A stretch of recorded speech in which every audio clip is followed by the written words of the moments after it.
ਜਿਹਨੂੰ ਜ਼ਨਾਨੀ ਖੈਰ ਨਾਲ ਤਕਰੀਬਨ ਹਰ ਰੋਜ਼ ਕੁੱਟਦੀ ਏ, ਉਹ ਮੌਲਵੀ ਦੀ ਆ ਕੇ ਬੇਇੱਜ਼ਤੀ ਕਰਦਾ ਹੈ। ਅੱਜ ਤੋਂ ਬਾਅਦ ਮੇਰੀ ਗੱਲ ਯਾਦ ਰੱਖੋ, ਜਿਹੜਾ ਬੰਦਾ ਮਸੀਹ 'ਚ ਮੌਲਵੀ ਦੀ ਬੇਇੱਜ਼ਤੀ ਕਰੇ ਨਾ, ਉਹਦੀ ਤਹਿਕੀਕ ਕਰ ਲਿਓ। ਜੇ ਚਾਚੀ ਤੋਂ ਖੱਲੇ ਨਾ ਖਾਂਦਾ ਹੋਵੇ ਤਾਂ ਮੇਰਾ ਅੱਬਾ ਨੇ, ਕਿਉਂਕਿ ਇੱਜ਼ਤ ਵਾਲਾ ਬੰਦਾ ਇੱਜ਼ਤ ਵਾਲੇ ਬੰਦੇ ਦੀ ਬੇਇੱਜ਼ਤੀ ਕਰ ਨਹੀਂ ਸਕਦਾ। ਬੰਦਾ ਕਮੀਨਾ ਕਰਦਾ, ਇੱਜ਼ਤ ਵਾਲਾ ਤੇ ਇੱਜ਼ਤ ਤਕਸੀਮ ਕਰਦਾ। ਜਿਹੜਾ ਮੌਲਵੀ ਨੂੰ ਆਖੇ ਇਹ ਦੇਰ ਨਾਲ ਕਿਉਂ ਆਇਆ ਤੇ ਸਵੇਰ ਨਾਲ ਕਿਉਂ ਆਇਆ, ਸਮਝ ਲੈ ਕੇ ਇਹਦੀ ਲਿਟਰੇਸ਼ਨ ਹੋਈ ਹੈ ਤੇ ਉਹਨੂੰ ਤੂੰ ਕੁਝ ਨਾ, ਕਿਉਂਕਿ ਵਿਚਾਰਾ ਘਰੋਂ ਵੀ ਖੱਲੇ ਖਾ ਕੇ ਆਇਆ ਤੇ ਅੱਗੋਂ ਤੂੰ ਵੀ ਆਕੜ ਜਾਏ ਤੇ ਗਰੀਬ ਜਾਵੇ ਕਿਹੜਾ, ਮਰ ਜਾਏਗਾ। ਕੋਈ ਗੱਲ ਨਹੀਂ, ਕੁਝ ਨਾ ਆਖ ਉਹਨੂੰ। ਮੌਲਵੀ ਦੀ ਤੋਹੀਨ ਕਦੀ ਇੱਜ਼ਤ ਵਾਲਾ ਬੰਦਾ ਨਹੀਂ ਕਰੇਗਾ, ਨਸਲੀ ਬੰਦਾ ਨਹੀਂ ਕਰੇਗਾ। ਜਿਹਦੇ ਜਿਸਮ ਵਿੱਚ ਚੰਗੇ ਮਾਂ ਬਾਪ ਦਾ ਖੂਨ ਹੈ, ਆਲਮੇ ਦੀਨ ਦੀ ਤੋਹੀਨ ਨਹੀਂ ਕਰੇਗਾ। ਇਹ ਕੰਮ ਕਮੀਨਾ ਬੰਦਾ ਕਰੇਗਾ, ਭੈੜਾ ਬੰਦਾ ਕਰੇਗਾ, ਘਟੀਆ ਬੰਦਾ ਕਰੇਗਾ। ਬਾਕੀ ਮੌਲਾ ਮਾਂ ਨੂੰ ਇਹ ਕਵਾਂਗਾ, ਜਿਹੜੇ ਬਾਇਜ਼ਤ ਮੇਰੇ ਸਾਥੀ ਬੈਠੇ ਨੇ, ਉਹਨਾਂ ਨੂੰ ਇਹ ਅਰਜ਼ ਕਰਾਂਗਾ ਕਿ ਜਦੋਂ ਤੁਸੀਂ ਨਮਾਜ਼ ਪੜ੍ਹਾਉਂਦੇ ਹੋ, ਬਾਹਰ ਭਾਵੇਂ ਕੋਈ ਚਵਲਾਂ ਸ਼ਵਲਾਂ ਮਾਰਦਾ ਹੈ, ਮਗਰ ਤੇਰਾ ਸ਼ਾਨ ਅੱਲਾ ਕਿੰਨਾ ਬਣਾਇਆ। ਜਦੋਂ ਤੂੰ ਨਮਾਜ਼ ਪੜ੍ਹਨਾ, ਜਿੱਥੇ ਤੇਰੇ ਪੈਰ ਹੁੰਦੇ ਨੇ ਤੇ ਪੂਰਾ ਮਹੱਲਾ ਤੇਰੇ ਪੈਰਾਂ ਵਿੱਚ ਮੁਹੰਮਦ ਦੇ ਰੱਬ ਨੇ ਕਿਵੇਂ ਝੁਕਾਇਆ। ਹਾਇਆ ਹਾਇਆ, ਇਹ ਮੰਜ਼ਰ ਕਦੀ ਵੇਖਿਆ ਹੀ? ਇਹਦੇ ਉੱਤੇ ਵੀ ਤੂੰ ਗੌਰ ਫਿਕਰ ਕਰ ਤੇ ਸੋਚ। ਮੇਰੀ ਬੜੀ ਪੁਰਾਣੀ ਤਕਰੀਰ ਦਾ ਜੁਮਲਾ, ਜਵਾਨੀ ਵੇਲੇ ਵਾਲੀ ਦਾ। ਮੈਨੂੰ ਇੱਕ ਬੰਦਾ ਟੱਕਰਿਆ ਤੇ ਕਹਿਣ ਲੱਗਿਆ, ਡੋਗਰ ਸਾਹਿਬ। ਮੈਂ ਕਿਹਾ ਬਿਸਮਿल्ला ਕਰਾਂ। ਕਹਿਣ ਲੱਗਾ, ਜੀ ਮਸੀਤ ਦਾ ਮੌਲਵੀ ਸਾਹਿਬ ਚਲੇ ਗਏ ਨੇ, ਤੁਰਨ ਫਿਰਨ ਵਾਲਾ ਬੰਦਾ ਹੈ, ਕੋਈ ਇਮਾਮ ਲੱਭ ਦੇ। ਇਮਾਮ ਬਿਲਕੁਲ ਮੇਰੀ ਤਰ੍ਹਾਂ ਪੜ੍ਹਿਆ ਲਿਖਿਆ ਸੀ, ਇਮਾਮ। ਮੈਂ ਕਿਹਾ ਜੀ ਬਿਲਕੁਲ ਇਮਾਮ ਲੱਭ ਕੇ ਦਿੰਦੇ ਹਾਂ, ਤੇ ਇਹ ਫਰਮਾਓ। ਮੈਂ ਕਿਹਾ ਕਿਵੇਂ ਹੋਵੇ? ਹਾਫਜ਼ ਹੋਵੇ, ਹਾਫਜ਼। ਮੈਂ ਕਿਹਾ ਚਲੋ ਬਈ, ਪੂਰਾ ਹਾਫਜ਼ ਹੋਵੇ, ਕਾਰੀ ਵੀ ਹੋਵੇ।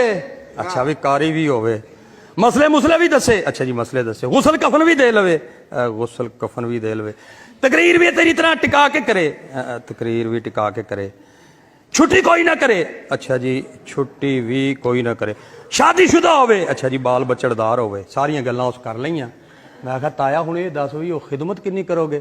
ਕਹਿੰਦਾ ਮੌਲਵੀ ਦੀਨ ਵੇਚਦੇ ਨੇ। ਮੈਂ ਕਿਹਾ ਮੈਂ ਸਮਝ ਗਿਆ ਕਿ ਕੀ। ਮੈਂ ਕਿਹਾ ਤੂੰ ਇਸ ਤਰ੍ਹਾਂ ਕਰ, ਬਹਾਵਲਪੁਰੋਂ ਪਲਾਸਟਿਕ ਦਾ ਲੈ ਆ ਮੌਲਵੀ, ਉਹਦੇ ਵਿੱਚ ਫੂਕ ਭਰ ਲਈ, ਤੇ ਜਦੋਂ ਨਮਾਜ਼ ਪੜ੍ਹੀ ਤੇ ਫੂਕ ਕਰਕੇ ਉਹਨੂੰ ਨੁੱਕਰ ਨਾਲ ਲਾ ਦਿੱਤਾ। ਉਹ ਤੈਨੂੰ ਵੱਢਣੋਂ ਬਤਕਾਂ ਹੈਂ, ਤੂੰ ਦੁਨੀਆ ਤੋਂ ਜਾਵੇਂ ਤੇ ਤੇਰੀਆਂ 7 ਜੁਮੇ ਰਾਤਾਂ ਦੀ ਤਕਰੀਰ ਮੇਰੀ ਹੋਵੇ, ਅੱਲਾ ਕਰੇ।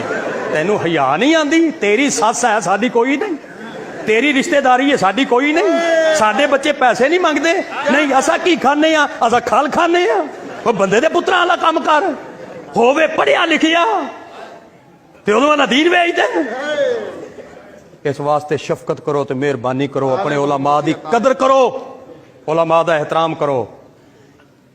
ਜ਼ਿੰਦਾ ਨੂੰ ਵੀ ਮੰਨੋ, ਮਰਨ ਤੋਂ ਬਾਅਦ ਜੋ ਮੰਨਣਾ ਹੈ, ਕੁਰਾਨ ਦੀ ਕਸਮ, ਮਰਨ ਤੋਂ ਬਾਅਦ ਮੰਨਣਾ ਹੈ। उम्र भर संग जनी करते रहे अहले चमन, ये अलग बात है दफनाएंगे बड़े एजाज के साथ।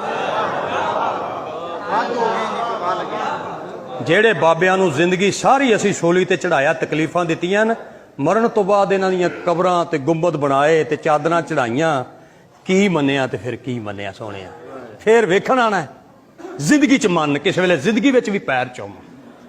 ਅੱਲਾ ਸਾਰੇ ਬਾਇਜ਼ਤ ਸਾਥੀਆਂ ਦੀ ਹਾਜ਼ਰੀ ਕਬੂਲ ਫਰਮਾਏ, ਤੁਹਾਡਾ ਸਾਰਿਆਂ ਦਾ ਆਣਾ ਕਬੂਲ ਫਰਮਾਏ।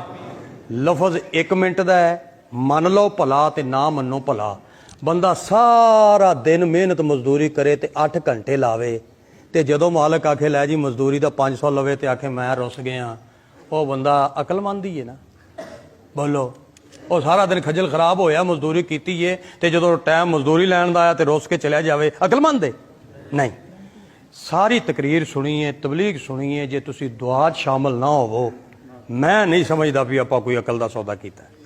ਦਨਾਈ ਇਸ ਗੱਲ ਦੀ ਹੈ ਕਿ ਦੁਆ 'ਚ ਸ਼ਾਮਲ ਹੋਵੋ, ਦਰੂਦ ਸਲਾਮ 'ਚ ਸ਼ਾਮਲ ਹੋਵੋ, ਤੇ ਕਿਬਲਾ ਸਾਹਿਬ ਦੀ ਬਾਰਗਾਹ ਦੇ ਅੰਦਰ ਹੱਥ ਚੁੰਮੋ, ਫਿਰ ਆਪਣੀ ਜਗ੍ਹਾ ਤੇ ਤਸ਼ਰੀਫ ਲੈ ਜਾਓ। ਦੌਰਾਨੇ ਗੁਫ਼ਤਗੂ ਸਿਆਣੇ ਲੋਕਾਂ ਦਾ ਫਰਮਾਨ ਹੈ, ਜਿਹੜਾ ਗੱਲਾਂ ਬਹੁਤੀਆਂ ਕਰਦਾ ਗਲਤੀਆਂ ਬਹੁਤੀਆਂ ਕਰਦਾ। ਗੱਲਾਂ ਕਰਦਾ ਤੇ ਬੰਦਾ ਗਲਤੀਆਂ ਕਰਦਾ। ਕੀ ਹੋਇਆ? ਮੈਂ ਭੁੱਲ ਗਿਆ। ਮੈਂ ਹੁਸਨ ਫੁੱਲਾਂ ਨਾਲ ਤੁਲਦਾ ਵੇਖਿਆ, ਮੈਂ ਇਸ਼ਕ ਖਾਰਾਂ ਨਾਲ ਰੁਲਦਾ ਵੇਖਿਆ। ਕੀ ਹੋਇਆ? ਮੈਂ ਭੁੱਲ ਗਿਆ ਵਾਂ ਦੋਸਤੋ, ਮੈਂ ਆਦਮੀ 100 ਵਾਰ ਭੁੱਲਦਾ ਵੇਖਿਆ। ਦੌਰਾਨੇ ਗੁਫ਼ਤਗੂ ਜਿਹੜੇ ਚੰਗੇ ਲਫ਼ਜ਼ ਮੇਰੇ ਮੂੰਹ ਚੋਂ ਨਿਕਲੇ, ਉਹ ਮੇਰੇ ਅੱਲਾ ਦੀ ਤਰਫੋਂ ਨਿਕਲੇ। ਜਿਹੜੀ ਕੋਈ ਵਾਧਾ ਘਾਟਾ ਹੋਇਆ, ਯਕੀਨਨ ਮੈਂ ਇਲਮ ਨਹੀਂ ਰੱਖਦਾ, ਮੈਂ ਸਮਝ ਨਹੀਂ ਰੱਖਦਾ, ਮੈਨੂੰ ਦੀਨ ਦੀ ਸਹੀ ਮਾਰਫਤ ਕੋਈ ਨਹੀਂ, ਉਹਦੀ ਮੈਂ ਤੋਬਾ ਕਰਦਾ ਉਲਾਮਾ ਹੱਕਾ ਦੀ ਮੌਜੂਦਗੀ ਦੇ ਅੰਦਰ। ਅੱਲਾ ਮੈਨੂੰ ਮਾਫੀ ਅਤਾ ਫਰਮਾਏ, ਜਿਹੜੇ ਚੰਗੇ ਲਫ਼ਜ਼ ਨਿਕਲੇ ਅੱਲਾ ਕਬੂਲ ਫਰਮਾਏ। ਮੈਂ 20 25 30 ਸਾਲਾਂ ਦੀਆਂ ਤਕਰੀਰਾਂ ਵਿੱਚ ਜੋ ਵੀ ਗਲਤੀਆਂ ਕਰ ਬੈਠਾ ਉਹਦੀ ਸਾਰਿਆਂ ਦੀ ਤੋਬਾ ਪਿਆ ਕਰਨਾ। ਅੱਲਾ ਮੈਨੂੰ ਮਾਫੀ ਅਤਾ ਫਰਮਾਏ। ਜ਼ਿੰਦਗੀ ਦਾ ਕੋਈ ਪਤਾ ਨਹੀਂ ਕਿਹੜੇ ਵੇਲੇ ਫੂਕ ਨਿਕਲ ਜਾਏ। ਕਬਰ ਦੇ ਅੰਦਰ ਬੜਾ ਔਖਾ ਕੰਮ ਹੈ। ਅੱਲਾ ਸਭ ਦੀ ਹਾਜ਼ਰੀ ਕਬੂਲ ਫਰਮਾਏ।